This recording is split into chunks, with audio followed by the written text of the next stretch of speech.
नवोदय। इसके बारे में जितना लिखूं, जितना कहूं, उतना कम है।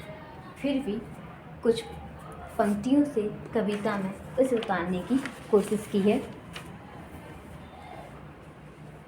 उम्मीद ना थी कोई ऐसी जगह भी होगी, सपनों की हकीकत और हकीकत में कोई जन्नत होगी। घर का आंगन छोड़, माँ का आंचल छोड़, बसेरा होगा वहाँ, 7 साल सवेरा होगा जहाँ।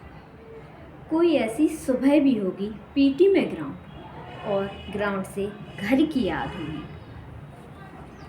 पीटी की थकावट और पेट में भूख होगी, हाथ में थाली और थाली में चम्मच, फिर एक लंबी सी लाइन होगी।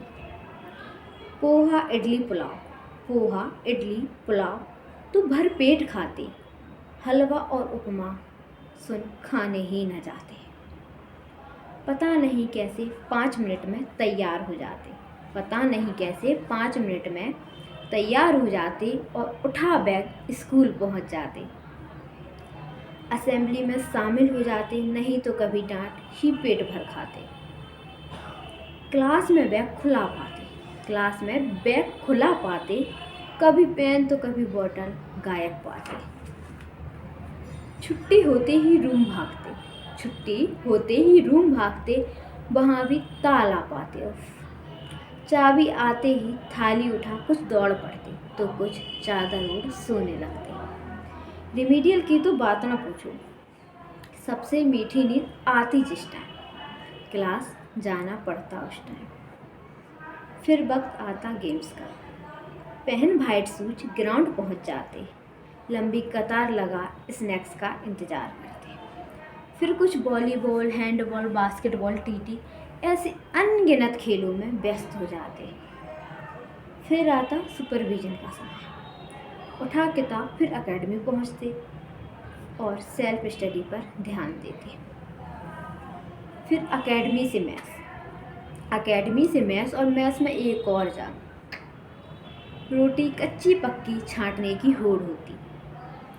फिर आता रात का समय, कुछ एक हफ्ते में मिलने वाले फ़ोन का नंबर लगाते और घर वालों को कॉल मिलाते। कुछ हंसते तो कुछ याद में रोने लगते। फिर हर दिन की अंतिम हाउसवाइफ अटेंडेंस होती, कुछ शिकायत हाउस मास्टर को हमसे रहती, तो कुछ हमारे हॉस्टल की दिक्कत रहती। फिर सब अपने अपने बेड पर सुकून पाते, कुछ सोते तो कुछ लेट नाइट पढ़ाई करते। और सोने वाले भी देख जलती लाइट, किसी ग्रुप की आधी नींद में जाग पड़ने लगते। रात के सन्नाटे में कोई आहट सुनते, फिर बरसों से चली आ रही भूत की अफवाह सुनते।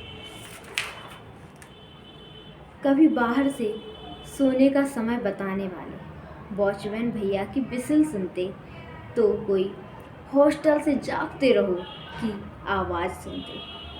बस ऐसे ही नवोदय और उसके हर एक दिन स्कूल में रहते, तब तक जेल, और निकलने के बाद जन्नत कहते। कैसी लगी आपको ये कविता, और आपके लिए नवोदय जन्नत है या जेल, बताइएगा ज़रूर। Thank you.